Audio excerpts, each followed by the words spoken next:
पाकिस्तान तहरीक इंसाफ के ऊपर हो सकता है पाबंदी लग जाए, उसे बैन कर दिया जाए। तो यहाँ पे तो पाकिस्तान तहरीक इंसाफ के हक में फैसले आना शुरू हो गए वाडा साहब। बहुत शुक्रिया मंसूर साहब। देखिए मंसूर साहब, मैं अपना एनालिसिस वक्त से पहले देता हूँ। कभी वो 15 दिन बाद होता है, कभी वो 10 महीने बाद होता है, कभी वो 6 महीने बाद होता है। लेकिन जो मेरा तज्जिया होता है वो तज्जिया अल्लाह की मेहरबानी, अभी तक तो अल्लाह ने इज्जत रखी है। और क्यों मैंने कहा उसका भी मैं रीज़न दे देता हूँ कि आपने एमक्यूएम लंदन क्यों बैन किया था, क्या वजूहत थी, सिमिलर थी बल्कि उससे इससे कम थी। और आपने तहरीक लब्बैक को, जबकि वो तो पाकिस्तान के ख़िलाफ़ नहीं है, ना अदालती निज़ाम के, ना फ़ौज के ख़िलाफ़ है, क्योंकि वो जीन्स और च्युइंगम नहीं खाते, शलवार कमीज टोपी और दाढ़ी रखते हैं, तो आपने उनको 4th शेड्यूल में डाला हुआ है। तो क्यों? तो अगर एक आदमी या एक पार्टी अपने बयानिए के लिए, अपनी सियासत के लिए 9 मई कर सकती है, क्योंकि अब तो 9 मई से भाग नहीं सकते ना, उसके बाद SIFC में सिपा सलार की तस्वीर लगा के ये बता सकती है कि जेबें भरने का मंसूबा बन रहा है, और फिर 71 की वॉर का जिक्र कर देती है, तो करना क्या चाह रहे हैं? तो हम मुल्क तो नहीं तोड़ने देंगे। और टेररिज्म सिर्फ गोलियां चलाने से तो नहीं होता, जबकि 9 मई में वो भी हुआ। टेररिज्म तो मॉरल भी है, सोशल भी है। तो टेररिज्म की तो डेफिनेशन बड़ी क्लियर है। और क्या तहरीक इंसाफ के पास ये राइट है? और जो आज उनको डिफेंड कर रहे हैं वो आज के फसली बटेरे हैं, वो तो पार्टी का हिस्सा ही नहीं थे। पार्टी का हिस्सा तो हम जैसे लोग थे। और मैं तो तब निकाला गया पार्टी से जिस वक्त इमरान खान साहब चांद पे बैठे हुए थे और पार्टी उनकी सितारों में बैठी थी। यही चीज से मना कर रहा था नहीं, ये हमारे साथ पहले भी चीजों से मना किया। फैसल साहब हमारे साथ नईम पंचोता साहब इस वक्त मौजूद हैं। ये पुराने वालों में से हैं, नए वालों में से हैं? नहीं, नईम पंचोता साहब को भी मैंने तो देखे, नईम पंचोता साहब की एज जाती तौर पे तो मैं बड़ी इज्जत करता हूँ, लेकिन मैंने तो इनको पार्टी के अंदर अभी देखा है। इससे पहले तो मैंने काले कोट और टाई वाले तो देखे ही नहीं थे। और जो आज नजर आ रहे हैं आपको, वो अगर बिल फर्ज मफरूजे के तौर पे इमरान खान साहब बाहर आते हैं, मेरे कोई भी नजर नहीं आएगा। बड़ी क्लैरिटी है मेरी। मैं इस पार्टी में पैदा हुआ हूँ, मैंने इस पार्टी में सियासत सीखी है, मुझे इमरान खान साहब ने सियासत सिखाई है। वो और बात है कि वो भूल गए, जो पढ़ा मुझे पढ़ाया था मुझे तो याद है, मैं तो अभी भी उस चीज पे खड़ा हुआ हूँ। प्रॉब्लम सारी ये है मंसूर साहब कि आप दीवानगी की हद तक नहीं जा सकते। आप उस हद तक नहीं ले जा सकते कि मुल्क में आप, और ये जो टोले हैं और ये जो फैसिलिटेटर हैं या इंडियन ट्रोलिंग कर रहे हैं इनके बयानिए की, और बैक एंड पे इंटरनेशनली कॉन्स्पिरेसी चल रही है और नेशनली भी लोग पसे पोस्ट खड़े हो गए आके, उन सबके जाती मुफादात है। अगर आप सब डॉट्स को एक कैनवस पे रख ले तो आपको पूरी फिल्म नजर आ जाएगी। लेकिन मैं बार बार फिर एक और चीज भी कहता हूँ जी बोले कि आप पकड़ते जाएंगे वो छोड़ते जाएंगे, आप पकड़ते जाएंगे वो छोड़ते जाएंगे, एंड में सारे करतूतों में सब पकड़े जाएंगे। कौन छोड़ते जाएंगे? इस बात को अपने पास रिकॉर्ड पे बना लीजिएगा। कौन छोड़ते जाएंगे? सर अब वक्त से पहले हर चीज खोल दी तो मंसूर साहब अब मुझे प्रोग्राम में बुलाएंगे नहीं ना, मसला ये है भी तो आगे प्रोग्राम के लिए रखनी ना चीजें। अच्छा चले, ये पंचोता साहब, वो वाडा साहब का ये कहना है कि अगर खान साहब बाहर आए तो आप सबकी छुट्टी है सर, और जो काम चल रहा है उस पर आपकी जमात पे पाबंदी लगना एक रियलिटी नजर आ सकती है। आपको इस बात का अंदाजा है संगीनी कितनी है सूरत हाल की?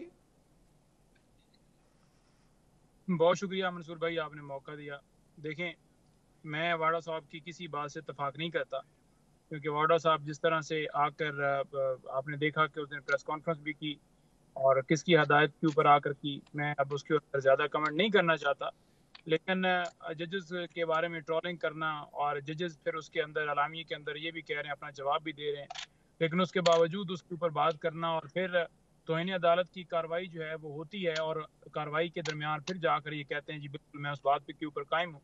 शायद इसलिए सुप्रीम कोर्ट में ये मामला टेकअप किया गया कि इनके खिलाफ जो है वो कार्रवाई एक्चुअली ना की जाए और सिर्फ एक नॉमिनल सा या एक फॉर्मेलिटी पूरी की जाए और वहाँ पर ये काम स्टार्ट किया जाए। अच्छा, वैसे हाई कोर्ट के वैसे पंचोता साहब, मैं कता कलामी की माजरत, लेकिन तौहीन अदालत का जिक्र अगर पाकिस्तान तहरीक इंसाफ करे तो अजीब नहीं लगता?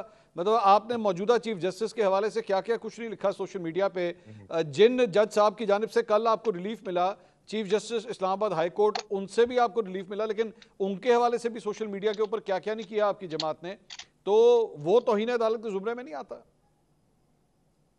देखिए बात ये है ना कि फॉर एग्जांपल जी, अगर तो chief justice Islamabad high court या जिसके हवाले से खास तौर पर इन्होंने बात की है, बाबर सितार साहब के हवाले से या दीगरों के हवाले से, देखें अगर देखा जाए ना, तो अगर उन्होंने इनको इफेक्ट किया है ना तो फिर तो ये बात करें। लेकिन मसला क्या है कि सुप्रीम कोर्ट के चीफ जस्टिस साहब ने या इस्लामाबाद के चीफ जस्टिस साहब ने जितनी दरखास्तें गई, उनके ऊपर क्या कार्रवाइयाँ की, हमेशा अपने पास, जैसे इस्लामाबाद हाई कोर्ट के जज हैं, انہوں نے اپنے پاس تمام درخواستیں رکھی سپریم کورٹ میں. 9 مئی کے حوالے سے ہم نے جوڈیشل کمیشن بنانے کی درخواست دی, آپ نے اس کو لگایا ہی نہیں. ہم نے 8 فروری کے الیکشن کے اوپر درخواست دی, آپ نے اس کو لگایا ہی نہیں. ہم نے فنڈامنٹل رائٹس کے حوالے سے آپ سے بات کی, خان صاحب کہتے رہے اگلے دن. نہیں پنچوتا صاحب آپ کی اپنی ریزنز ہوں گی سر, میں آپ کی ریزنز سر میں آپ کے نہیں میں آپ کی ریزنز نہیں پوچھ رہا نا سر, میری عرض سن لیجئے پنچوتا صاحب, میری ریزن سن لیجئے. بڑی عدالت ہیں اور ان کا حق بنتا ہے انصاف دینا. لسن ٹو می پنچوتا صاحب, جی میں یہ کہہ رہا ہوں کہ آپ کی ریزنز میں نہیں پوچھ رہا آپ سے, آپ کی ریزنز ہوں گی وہ چاہے جو بھی ہوں, وہ کسی کی بھی توہین عدالت کی تو جسٹیفیکیشن نہیں دے سکتی نا. You have your own reasons, he has his own reasons, لیکن توہین عدالت تو کسی صورت نہیں ہو سکتی. فرق یہ ہے کہ وہ اپنی بات پہ ابھی بھی کھڑے ہیں, واڈا صاحب کھڑے ہیں, وہ کہہ رہے ہیں میں نہ کوئی معافی مانگوں گا اور نہ میں نے کسی کی تصدیق کی ہے, میں نے بہتری کے لیے کہ اگر کوئی کہیں پہ مجھے نظر آ رہا ہے کہ اس چیز سے بہتری ہو سکتی ہے میں نے وہ کیا ہے. آپ یہ کہہ سکتے ہیں کہ آپ نے بہتری کے لیے کیا ہے جو کچھ کیا ہے؟